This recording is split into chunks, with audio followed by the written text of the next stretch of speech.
Thanks for tuning in for today's live Q&A. Today we're discussing how to get started, which is a really common question in beekeeping with our flow hive.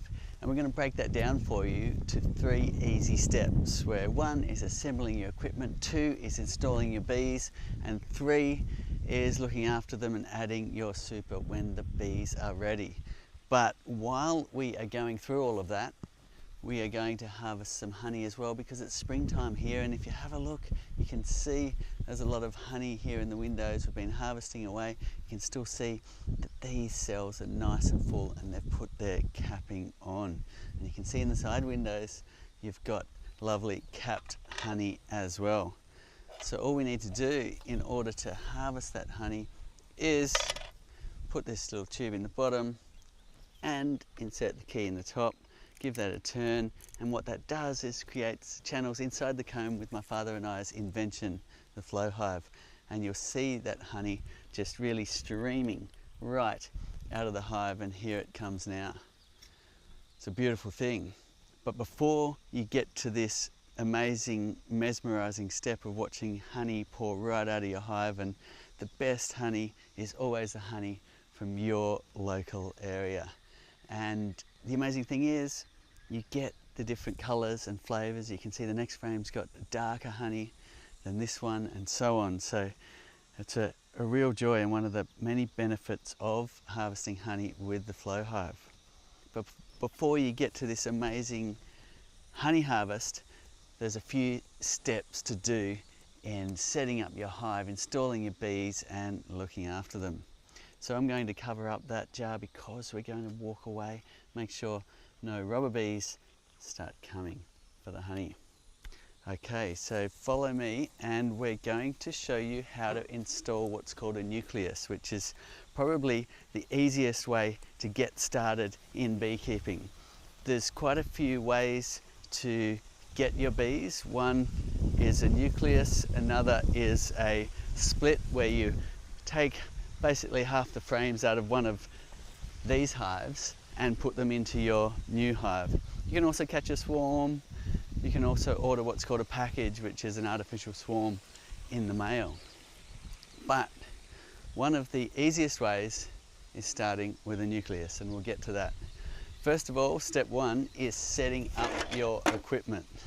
So let's just run through it. This is our Flow Hive 2 Plus that we've refined over the years, and let's take a look at the base first. So what you'll be doing is getting out your drill or assembly tool and inserting all of the screws, and if you've got the adjustable stand then you'll be screwing that on also.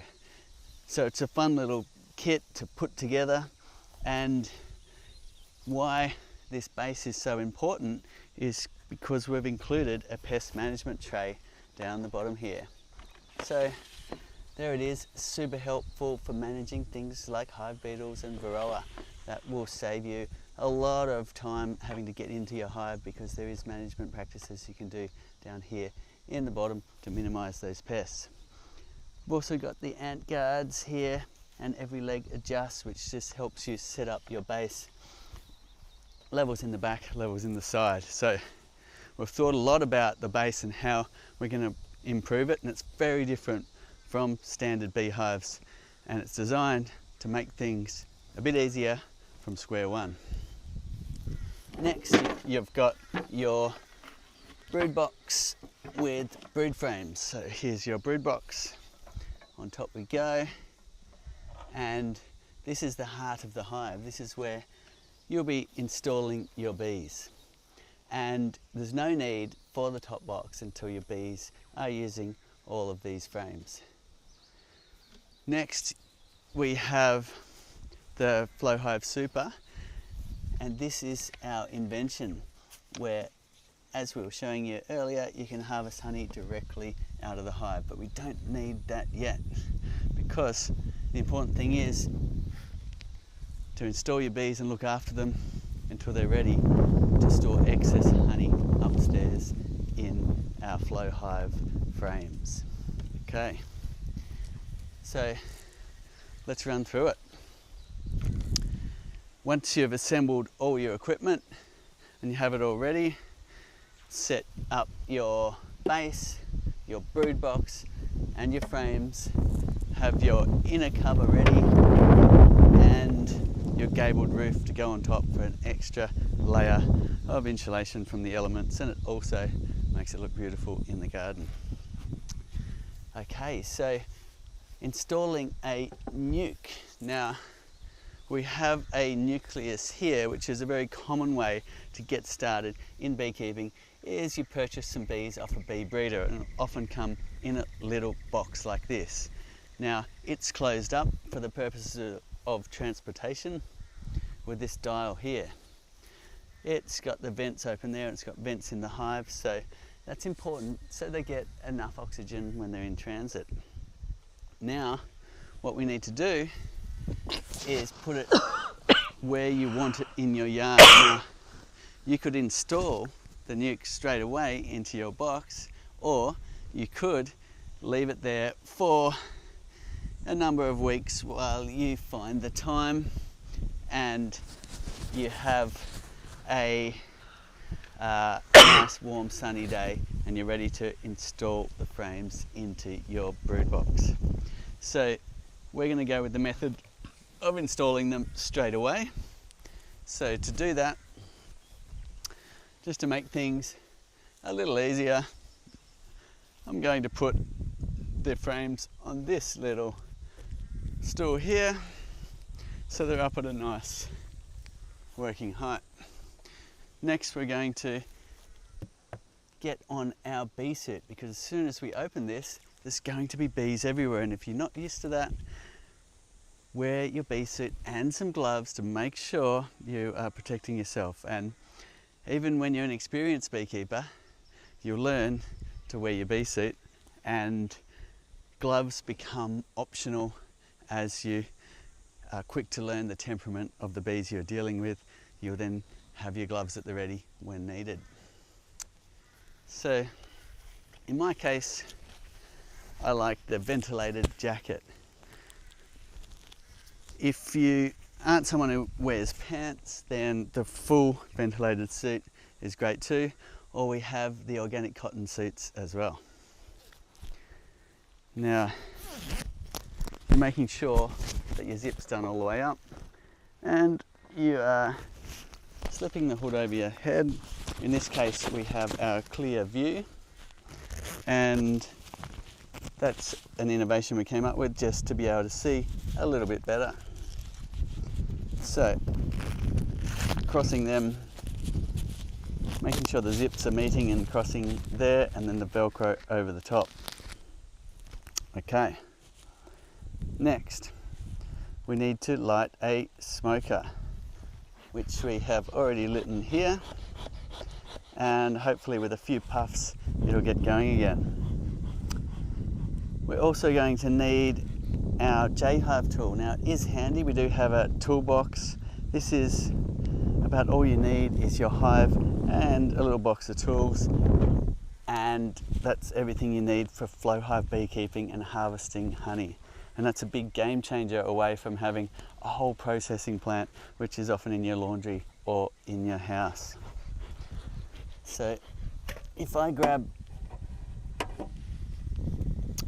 this magnetic tool clip, that's a handy little widget. Your hive tool can go there. You've got your gloves in your pocket, got your smoker, and now we are ready to install the frames from this nucleus or nuke, or some people call it a nuc, into the hive. And that is step 2, is installing your bees. Okay, so we're going to take out some of the middle frames. Now this looks like a 5-frame nuke, so we'll take out 5 frames from the center, and we're going to put them aside. You don't actually need them because the nuke already has 5 frames in it. Okay, we've got our smoker going, and they probably won't need much smoke because they're only a small little colony.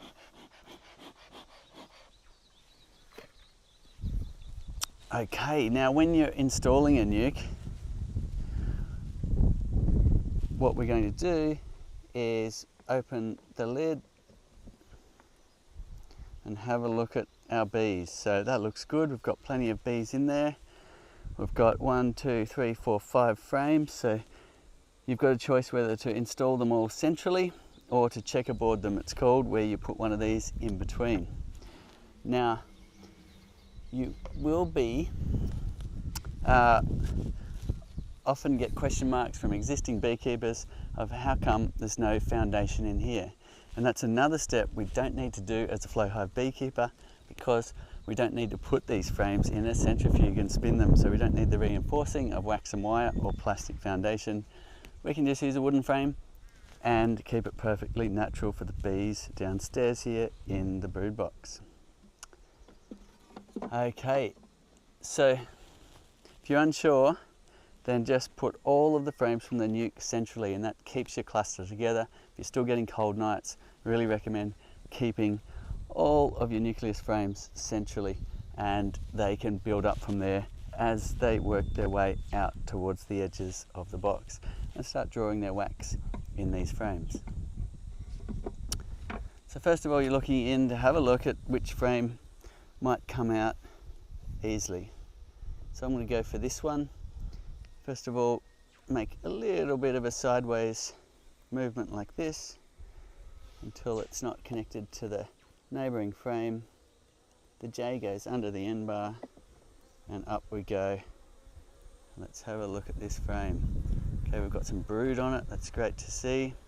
It's nice fresh wax by how light it is in colour. Here you have worker brood, and it's a good thing. The other side's got a whole lot of worker brood as well. So that's a great start. Every one of those cells will be emerging as a fluffy little baby worker bee ready to take on the chores of the hive. And that'll be really building the hive up, creating wax, creating comb, and eventually heading out to forage to bring in that nectar and pollen. There's another frame there. Beautiful. So this will be a box of bees from a bee breeder, hopefully some nice, calm, gentle bees, and productive, with a laying queen and all the stores a little nuke might need. Now, I'm not seeing a whole lot of honey stores in this particular hive, so that's one thing to keep an eye on. If the honey stores are low, then you may want to feed them up with some sugar water to make sure they've got something as they get started. In our case, it's springtime here, lots of flowers around, so I'm not worried. And there is the queen. So she's a marked queen, which is often the case when you buy in a nuke from a breeder. We'll turn around to the light side here. You can get a good look at her. And she just dived through a little hole in the comb. Where did she go? There she is there, a bit camera shy today. You can see her with the blue mark on her back. And see how her abdomen is a bit longer. So that's fantastic. We have our queen bee. You don't need to find her in the process, because all you're really doing is swapping this little box to a bigger box, look after them, and your bees will grow from there. So there we go, the next frame. And it's quite a simple process of picking up these frames, moving it to your brood box, and I'll cover a couple of do's and don'ts while we're here. What you do want to do is make sure you've got all of your frames. So don't leave empty frames. Well, this one's got a bit of honey, that's good. So we've got a lot of honey in this frame. So the beekeeper who's made this nuke has included some honey stores in the box so that this little hive can get started with everything it needs. Honey stores, pollen stores, brood, a queen bee, and they are away. So that's basically it. Quite easy to install a nuke, and from here, do put all the frames in. Don't leave big gaps or they will put random comb everywhere, and make sure you're pressing all your frames together, leaving the excess space on the edges. And there you go, your nuke is installed. Now, we could also put on an entrance reducer at this point. We're in the spring, the bees are able to keep their hive nice and warm because it's a warm climate here, so I'm not going to bother with the entrance reducer. But in many climates you might put your entrance reducer on too, just to make it a bit easier for your little nuke to get started with a nice small entrance. Easier to keep the hive warm and easier to defend the hives if you've got things like predatory wasps in your area. So, just to recap, step 1 was assembling all your gear, step 2 was installing your bees, which we've just done, and step 3 is you look after your bees, wait till the bees are using every frame in the box. So all of these are full with their naturally drawn honeycomb. And when they have done that, then, and only then, is it time to put on your Flow Super. And that, I'll just give you a little demonstration of how, so let's just assume we're up to step 3 now. It's full of bees, you've got all of these frames full of comb, and you go and you put on your queen excluder like that, and then on top of that goes your Flow Super. But don't do this step until your bees are ready. Otherwise you'll just make things harder for them, harder to keep their hive nice and warm. Okay, so, and on top of that goes your inner cover, and then goes your gabled roof. And that's it. You have more than a beehive, you have a flow hive with the honey harvesting built right into the hive, bypassing the need for a whole extracting room, a shed full of equipment, a shed full of mess, and all of the sticky boxes you normally would have for putting on and off hives.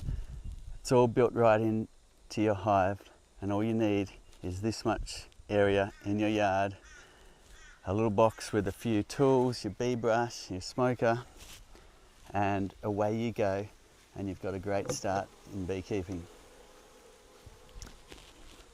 The remaining bees you can fly in, or you can just dump them out the front here and they can find their way in.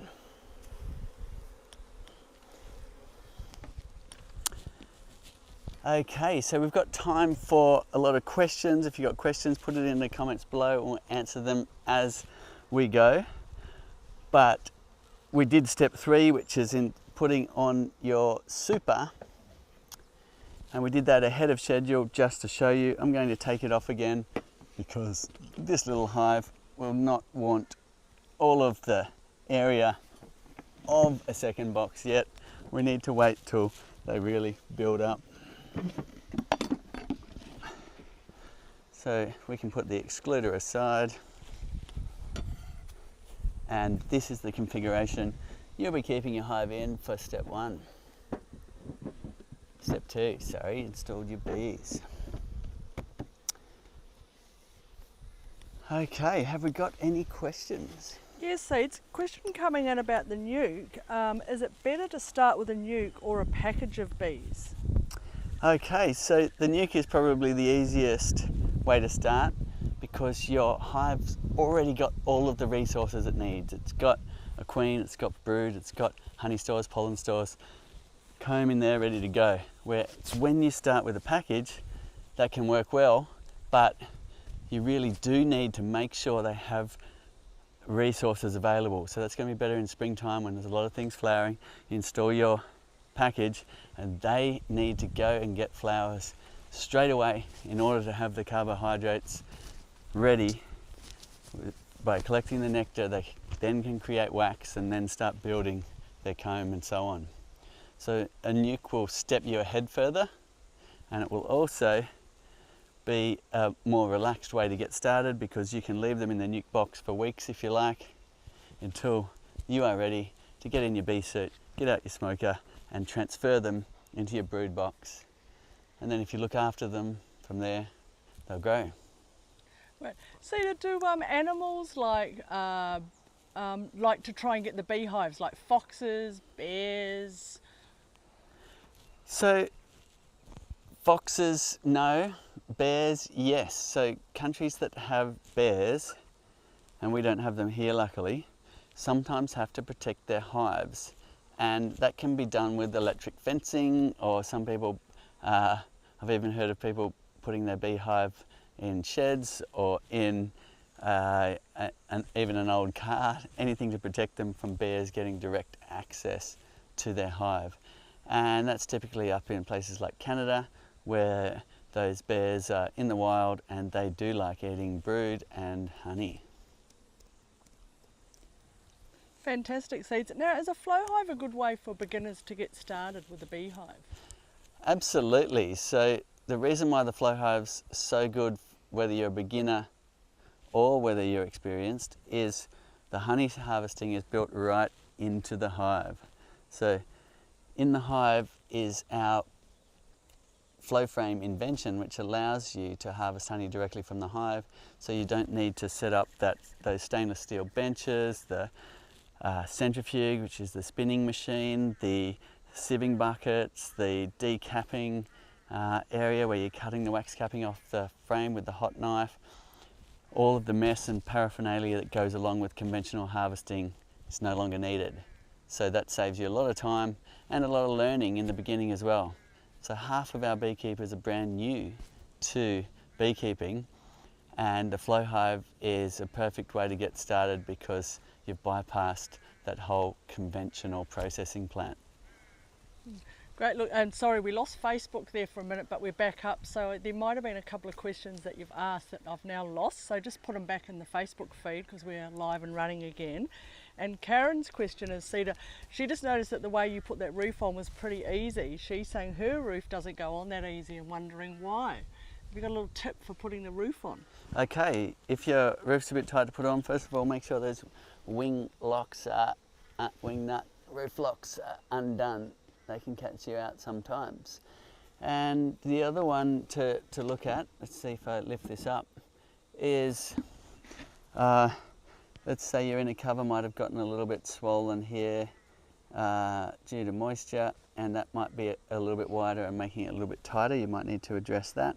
Or sometimes it's because the roof is assembled slightly out of square and it makes a tight fit of the inner cover in here, which we do have tips and tricks on fixing things like that. Right. Deeds' question, Seeds, is about cleaning the flow frames and just wondering, how do you clean the wax from the flow frames between seasons or after they have been used for a few years? Okay, great question. So the question is, after multiple seasons, your flow frames are getting very waxy. And what we're finding is after 4, 5, 6, 7, 8, 9 years, customers like to give their flow frames a clean. And the reason why is they get so covered in wax because the bees cover all the flow frame parts in wax, which is a good thing, but it builds up over time. And eventually, especially if you haven't harvested for a very long time, the mechanism can get a little bit sticky and hard to operate. So the solution is you take out those frames after harvesting and you then get a pressure washer and you blast the wax away. Now if you do that, lay them flat on the ground or lean them up against a wall so they're structurally supported, and then you're just blasting down the cell lines. Have the cells in harvesting position so the water can flow down those zigzagging channels and out. So please don't throw your flow frames away even after they're 10 years old. We want you to give them a good clean, freshen them up, give them a new lease in life and get them back on a beehive so they can give you many years of good service. Seeds, do you need a big garden for a flow hive, or could you do it in a suburban area?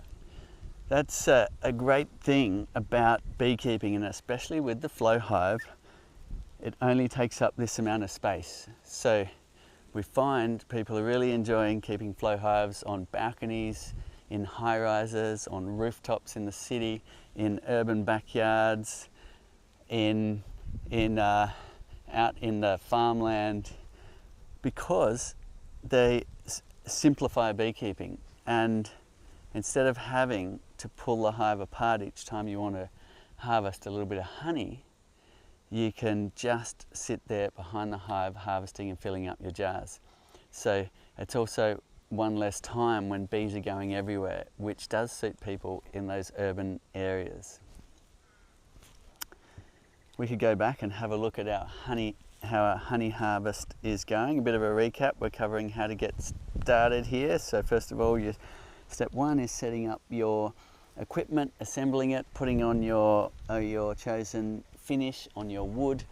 Then step two is installing your bees, which we just showed you how to do that. It's quite easy and simple. And step three is looking after them and adding your honey super. So let's go and have a look at a hive with the honey super on, and what we'll do is have a look at how our honey harvest is going as well. So we've got a lot of hives here. It's just been spring. We've had a lot of honey flowing in. We've been demonstrating how to get started in beekeeping for half an hour.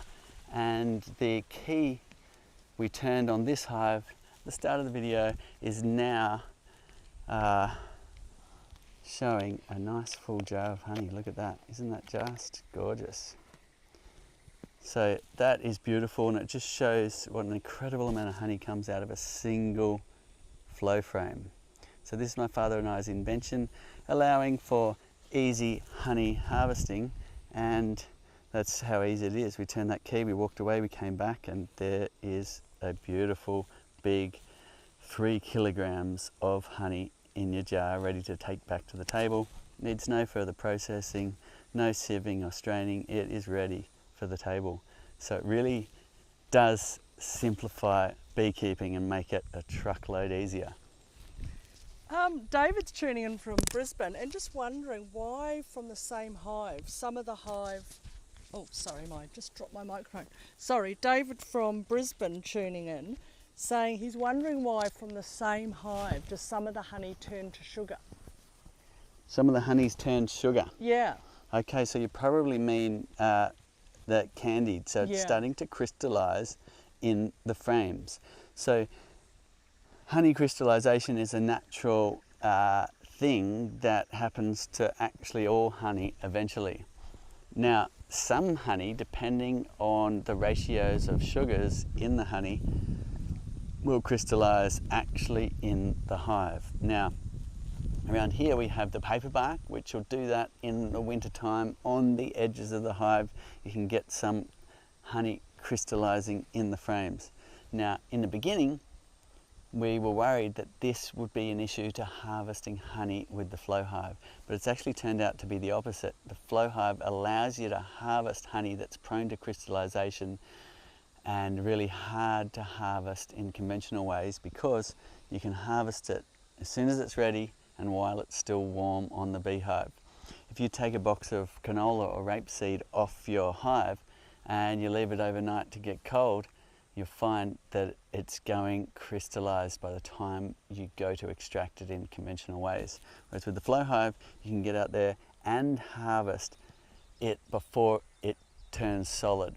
And now you're talking about sugar crystals, so that's the start of the honey forming a candy, which will be a solid. Now, sometimes you'll harvest and this will be cloudy, and that's exactly what you're seeing, and probably what you're referring to is you've got sugar crystals in your honey, and that's because it started that process of forming a candy in the hive. Now, it's pretty rare for that to go completely solid in the hive, but if it does, the frames you'll just leave for the bees, harvest the liquid ones, and the ones that have gone candied you could leave in there, which typically might be an edge frame if you have really cold nights and you have a particular flower that produces honey that is more prone to going candied. We thought it would be a big deal in the beginning, but actually we find it very rare that anybody has trouble with candied honey in their flow hive. Anna's wondering, Cedar, how come when you're harvesting honey it's not crushing the bees? Okay, so we put a lot of effort into that, and basically some of our earlier prototypes, we're going back 15 years now, we had the parts meeting. So you're probably imagining the parts meet like this and the bees are down. If you happen to be harvesting when the frame isn't capped, if you have a look at this frame here, you can see the wax capping. Now that's a perfect time to harvest because there's no bees down the cells. However, we've designed it to be gentle on the bees even if there is bees down the cells when you're harvesting. And what we did was, instead of making the parts meet together like this as each cell splits and moves, we left a gap here, a V-shaped gap that the bees have to bridge with their own wax. And what that means is that when it moves, that wax bridge breaks and it comes back. There isn't two parts meeting that could catch a leg or a wing. So when the parts first move like that, sometimes the bee can get a little bit jammed there. Oftentimes they'll just wiggle out over time. But when it goes back again, then it can get out. At worst, it's jammed up in a little bit of wax and the other bees can help it out. So Sophie just grabbed me a flow frame. So this is how they look in the beginning before the bees have naturalized them, covered them all in wax and drawn out the comb. And if you look closely, you can see those little V-shaped gaps I was talking about in between the moving parts. And what that means is that when I turn this key, which is the magic of the invention, you can see channels forming in the comb, but the parts aren't meeting. So there's a gap there for the bee's knees, if you like.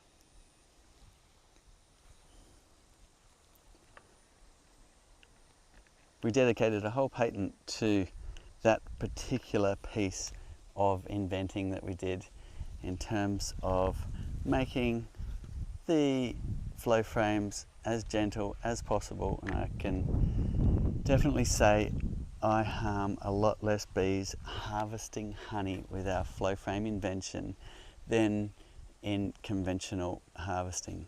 Now, you can have a look here. The bees have hardly noticed anything is going on at all. You can look between the frames and you're seeing the bees on the comb surface. You can look around here and the bees are looking really quite normal, just getting around. They're not flustered, they're not in a panic. Yet we have harvested this big jar of honey right out of this frame here, with the bees just going about their business, which was the whole idea of the invention, which is, can't we just tap the honey directly out of the hive while letting the bees be? And it's amazing to be able to do that. So David's just tuning back, and again, he was the one about the honey going crystallised sugar. He's saying that the honey runs out no problem at all, but it starts to turn candy in the jar, but not all of it. Ah, yes, that is a common thing. If you've got the type of honey that's going candied, you'll often get a crystallization forming in the jar. And what happens when you get the sugars crystallizing, sometimes you'll get the sugars really crystallizing out in a layer, and in turn the remaining honey has a higher moisture content and therefore is less prone to crystallization. So that's why you'll be seeing sometimes that layering effect of a partly candied jar of honey. Great. What would be your advice, Eda, for someone who's really interested in beekeeping but a little bit hesitant to get started? Okay, so we have people that procrastinate for years, and when they finally jump in and do it, they say, why didn't I do this 20 years ago? And we hear that so often. So my advice would be, jump into it, get started. And the easiest way to get started is to get your equipment, put it together and install your bees and learn along the way. But that of course does depend on what type of learner you are. So if you are the type of learner that's very visual, we have an online beekeeping course made to take you from square one right through to a deep knowledge in beekeeping at thebeekeeper.org. It's free to try and also an amazing fundraiser for the bees. So we also have a lot of online videos, and I'm here each week answering questions.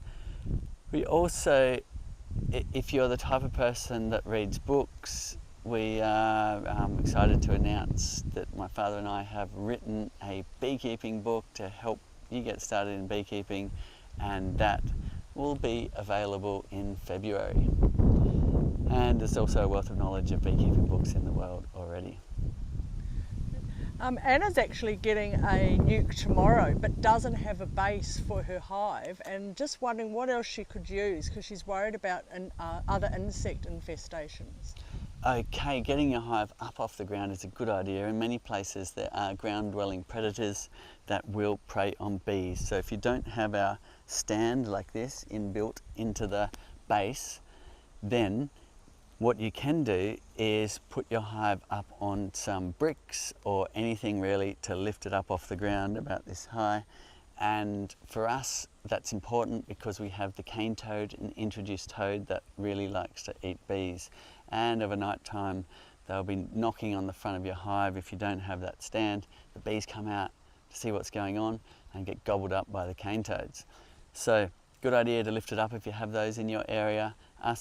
Ask around for some local knowledge. In other parts of the world you might have skunks, or you might have water dragons, or you might have all sorts of ground dwelling predators, and a good idea just to lift the hive up a bit to give them a helping hand.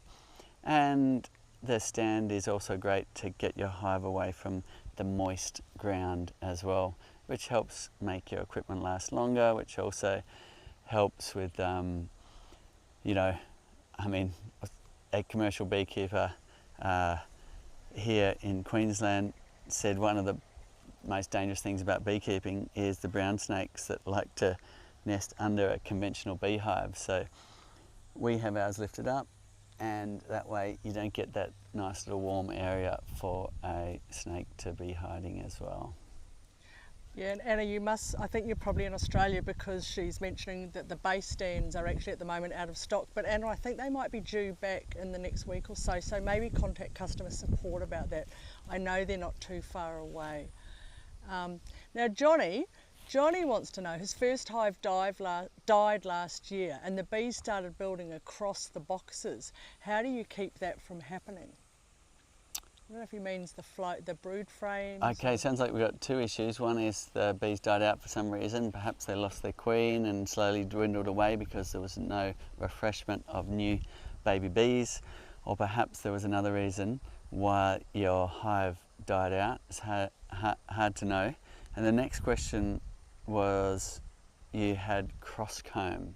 So sometimes when you put if you shake a swarm into a box with just wooden frames and no foundation, the bees usually will build on the comb guides we give, but occasionally they'll go completely sideways. Now, I've never actually seen completely sideways, but it can happen. And the fix to that is you'll be cutting out the brood sections and rubber banding them in the right orientation into the frame with some big elastic bands right around the frame. Don't worry about the honey and pollen stores, just take them away. Just strip them back to their brood held in by rubber bands, and they'll quickly then get the idea, the right orientation to build their comb, and away they go. And of course, if you want to put in foundation sheets, plastic or wax and wire, you can do. Our frames will accommodate that as well. And that's another way to get your bees building nice and straight on the frames in your brood box. Good luck with the next colony you install. Don't give up. It's a very rewarding pursuit, but sometimes you get a bit of bad luck and you need to try again. Oh, great. Now, this is a good question from Diane. She's in Western Australia and has a brood box, but it had some plastic frames from the original hive that they got. She wants to replace them with our wooden frames. How do you go about doing that without losing brood? Okay, great question. So down here in the bottom box you have some plastic frames that came with your original nucleus. That's pretty common for a beekeeper to use them, and the way you go about cycling them out is you move the plastic frame to the edge of the hive here. Now next time you come back, it is likely that they're not using it for brood anymore, and that means you can take that straight out of the hive and put in a wooden one with the comb guide on it, and while you're at it you may as well put that back in towards the center, and that's a great way to cycle out frames. And something you should be doing from time to time is moving the older ones, or ones you want to cycle out towards the edge, and then seizing a moment when there's no brood in them to pull that frame out. Or if you're using naturally drawn comb and you just want to cycle the old wax out, you can cut that wax out right in the field and put the frame back into the middle. It's one advantage of naturally drawn comb, is you don't need that processing loop back in the workshop. Now, morning, Fred Dunn's just joined us and answering questions. It's so amazing. He's saying at the moment they're snowed under, so completely different to us. We're all melting over here. And he was answering Happy Hounds, our regular who tunes in from Ireland. I think I'm sure he's answered it correctly. He wanted to know, Happy Hounds, is they've taken off their flow frames and they've put them in the freezer, and wanted to know would they be okay till March next year. Absolutely, so the freezer won't damage your flow frames at all, and if you do have partly filled flow frames you do want to store, freezer's absolutely the best way. They'll be ready to go again next time the colony is ready for them, which will likely be in the springtime when your bees are getting up and going.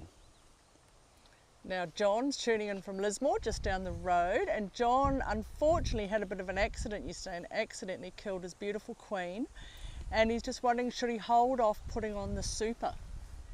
Ah, okay, so you've got the brood box set up. Yep. And when you're manipulating the hive, accidentally squash the queen. Happens, sorry to hear that. Now what you probably should do is just make sure there is some eggs, which if you did have a nice laying queen, they should be down the cells, and the hive will likely raise a new queen on their own. Or if you have access to buying in a queen from a breeder, you could also do that. Now, I think you're right in just holding off on putting the super on until they establish a new queen, because you will get this downturn in numbers while the queen is getting raised, which is 16 days, and then there might be a week or two before she's successfully mated, and then she'll be away laying eggs. So you've got potentially a month of no new eggs being laid, and the population will drop. However, one caveat on that is if your hive is totally bustling with bees, as in you haven't got a queen but they're totally full down here in the bottom box, and there's a big bee beard out the front, then you actually could put on the super, because if you've got enough bee numbers, actually the surplus honey levels will rise when you don't have mouths to feed down here in the bottom. So that's when you don't have those babies being raised in that larvae stage. You will actually get a spike in surplus honey. So one caveat is if you've got truckloads of bees, they're spilling out, they can't actually fit in the box, even though you've lost your queen, you could put your super on. But if it's just pretty normal here, there's not bees building up at the front, then hold off, let them get back on their feet with their queen before putting on your flow hive super. Now lucky Maisie, she's got the opposite of Fred Dunn. She's in Sydney where the temperatures get from 41 to 45 degrees, and just wondering, could you explain what happens to the bees in those temperatures, and are there any measures that they could do to help them?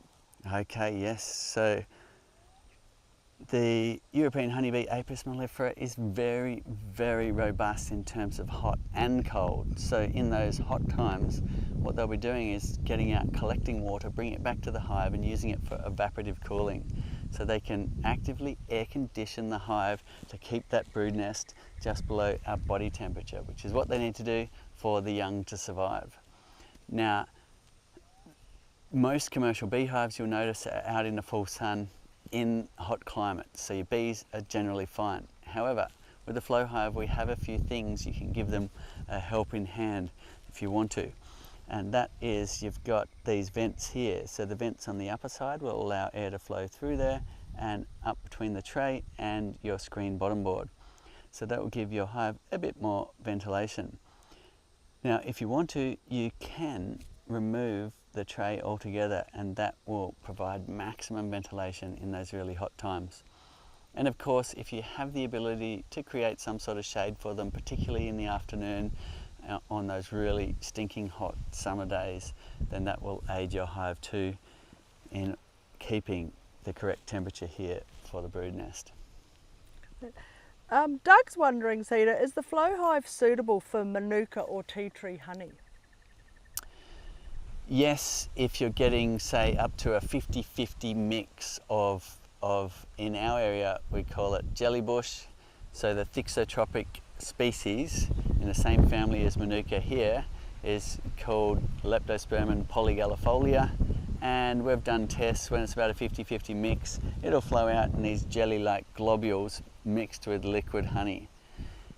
Upwards of that, it starts to really stay in the frame. And if you've got 100% thixotropic honey, it won't come out whether you're using a flow hive or conventional centrifuge. And it's a pain to harvest whichever way you look at it.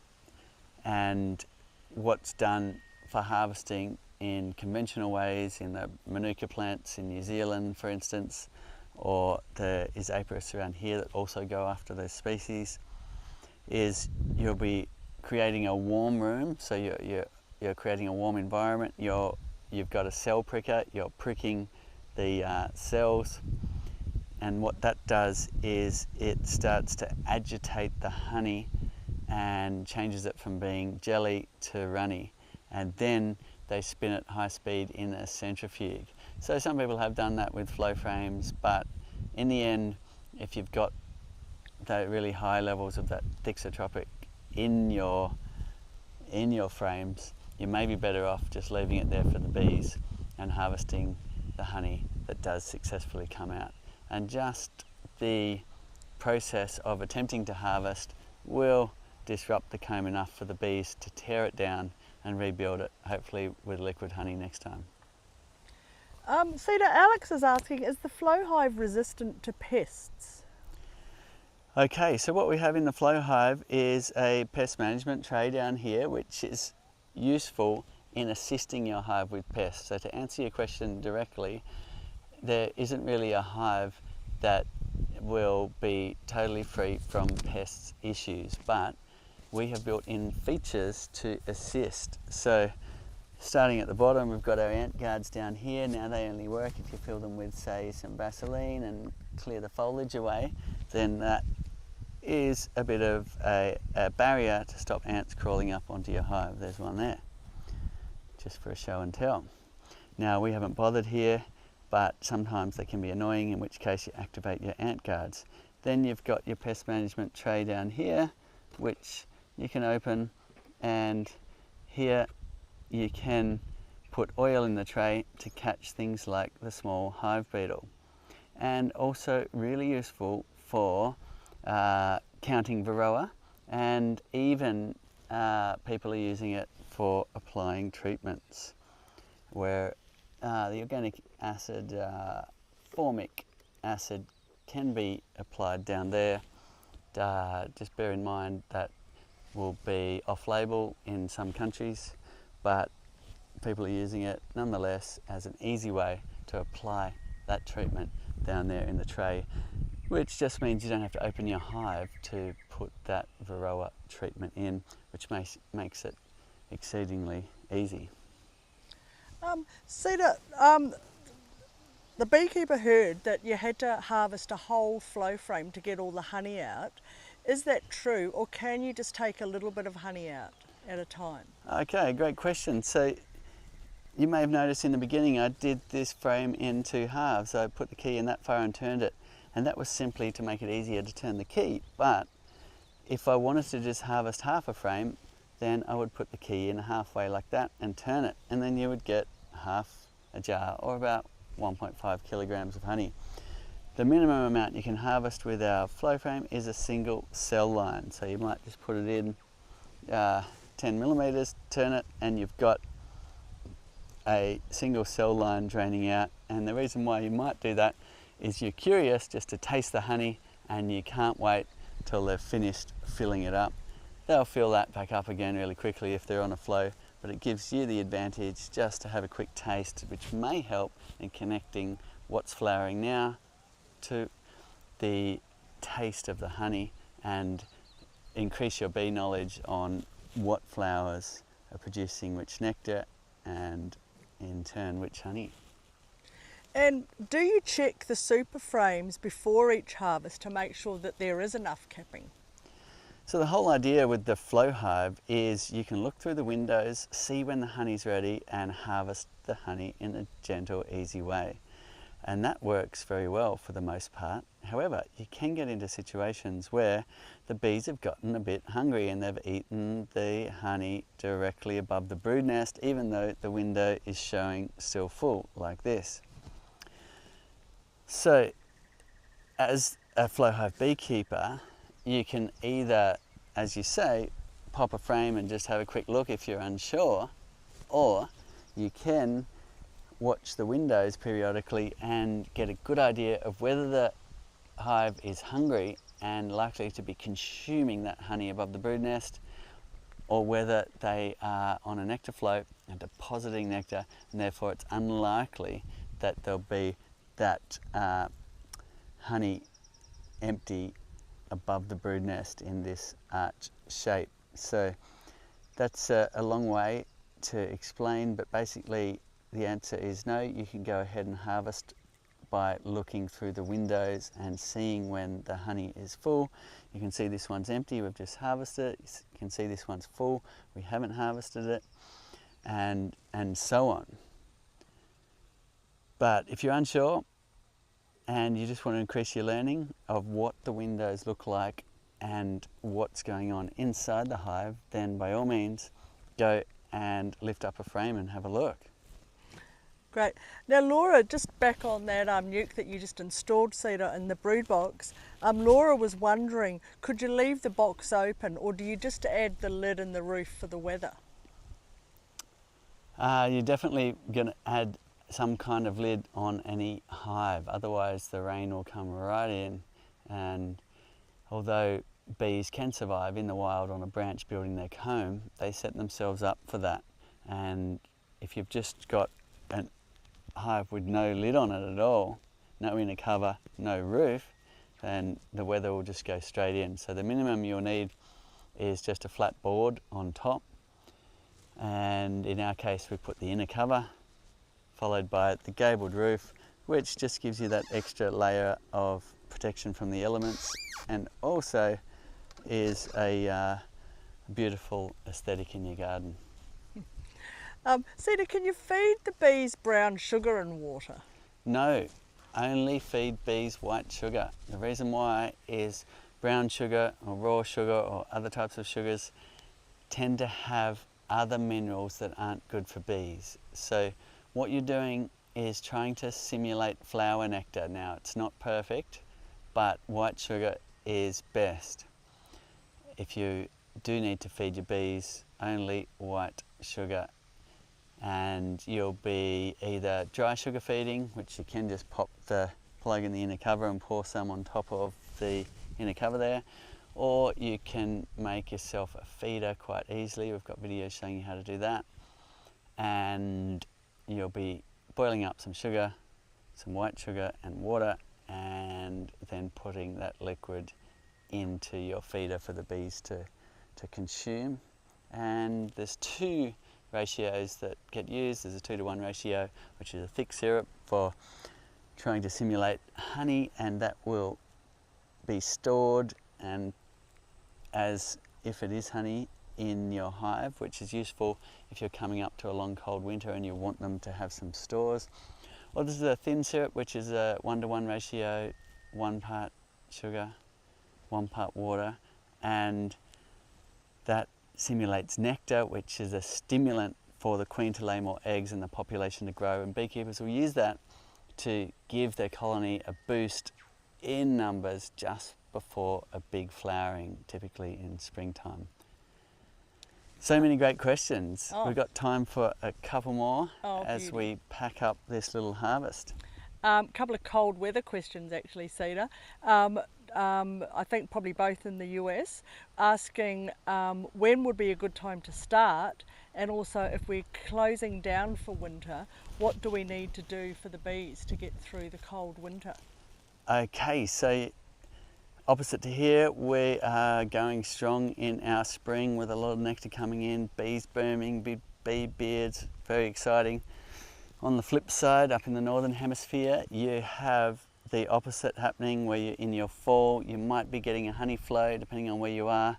If you're down south, you might be in a temperate climate like this, which is getting some good nectar flows through the winter. Up as further north you go, you will get those very long cold winters. So let's talk a little bit about winter prep, but have a look at Fred Dunn's videos. He's right up in the north, and he's online now answering questions, so perhaps he could put a link to some of his overwintering videos.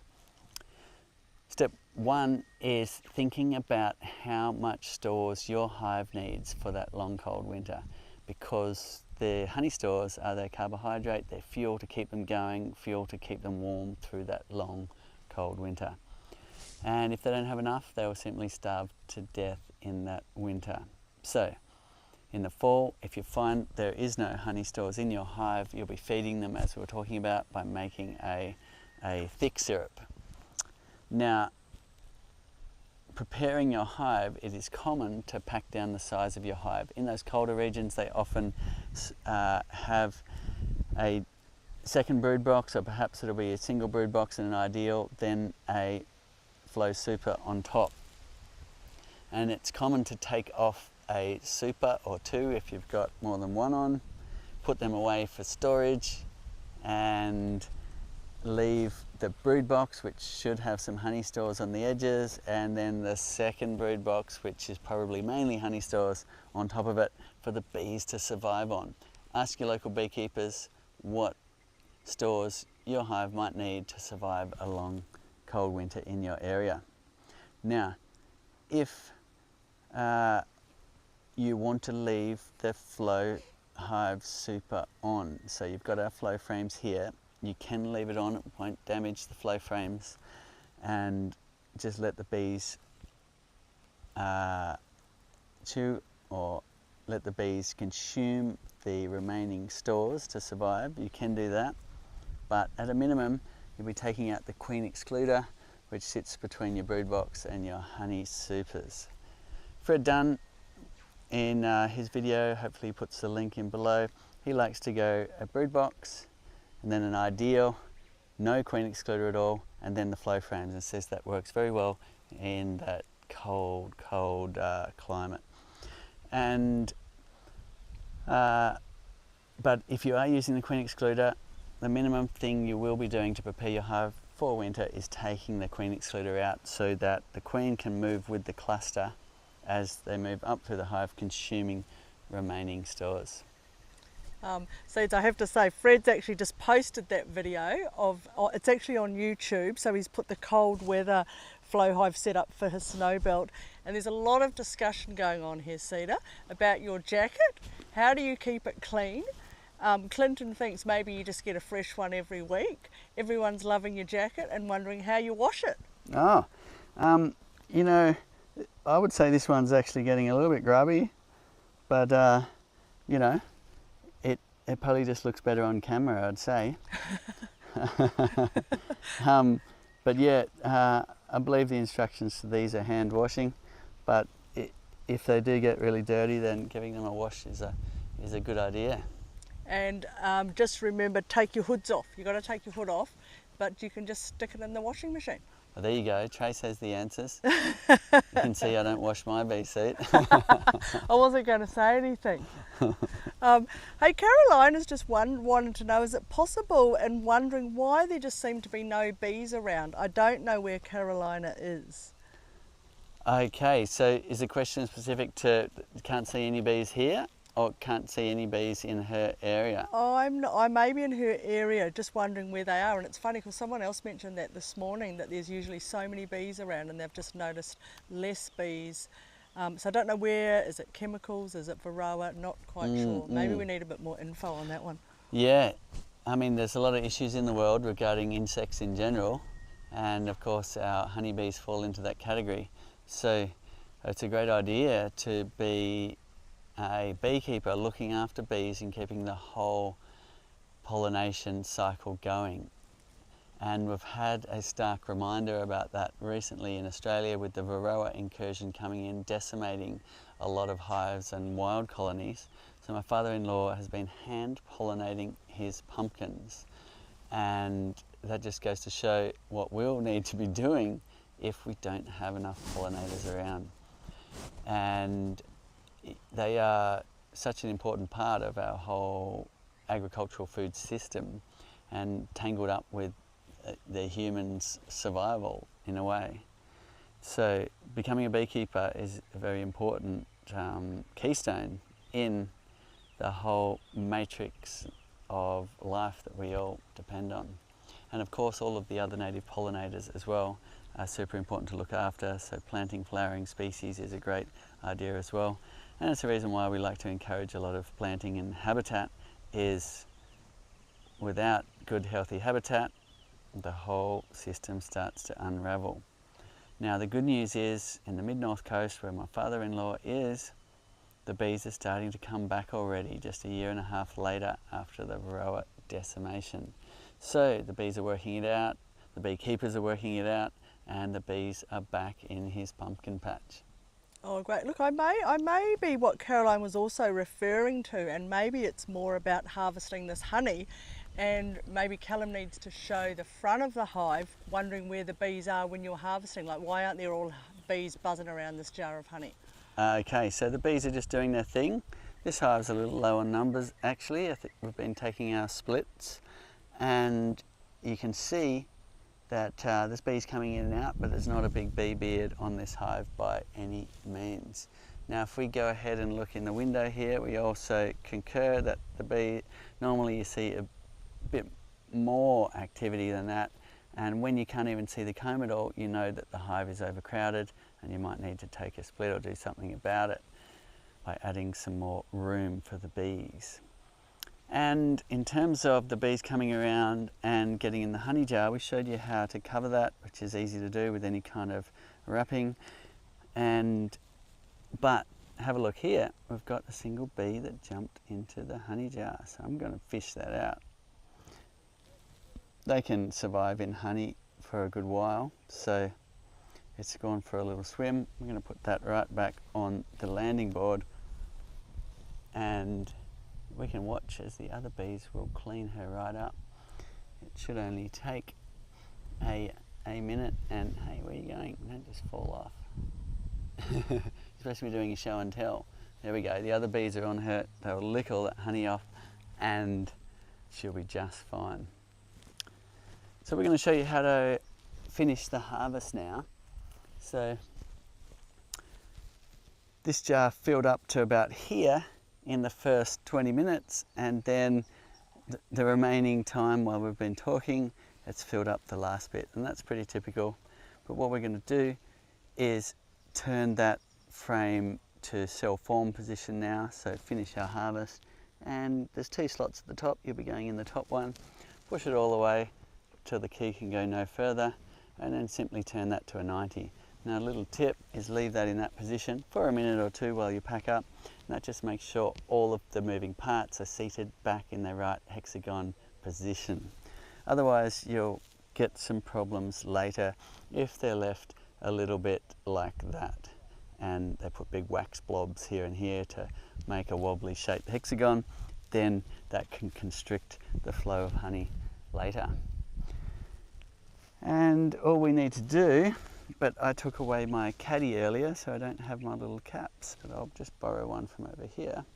To finish our harvest is we take that out and we put that in. Now I did that without spilling a drop of honey, and the only messy thing to clean up is this little tube, and if you want to, you can even rest it on the jar like that for a little while for the honey to dribble back in. And that is very, very different to conventional harvesting, where you've got a whole shed full of mess to clean up. Anyone that does conventional harvesting knows what I'm talking about. Okay, and that completes our little harvest. Don't leave that out for the bees or you will attract robber bees. But there we have a beautiful jar of honey from a single flow frame, and we can now take that back to the table. Isn't that just gorgeous? Thanks for tuning in, and best of luck with packing down your hives for a long cold winter if you're in those cold parts of the northern hemisphere, and also for us in the southern hemisphere, best of luck with your beekeeping season ahead. Thanks for tuning in. Same time next week. See you then. And a huge thank you to those of you who are chiming in and helping answer questions, and those experienced beekeepers like Fred Dunn, who are really putting a wealth of knowledge there in the thread below.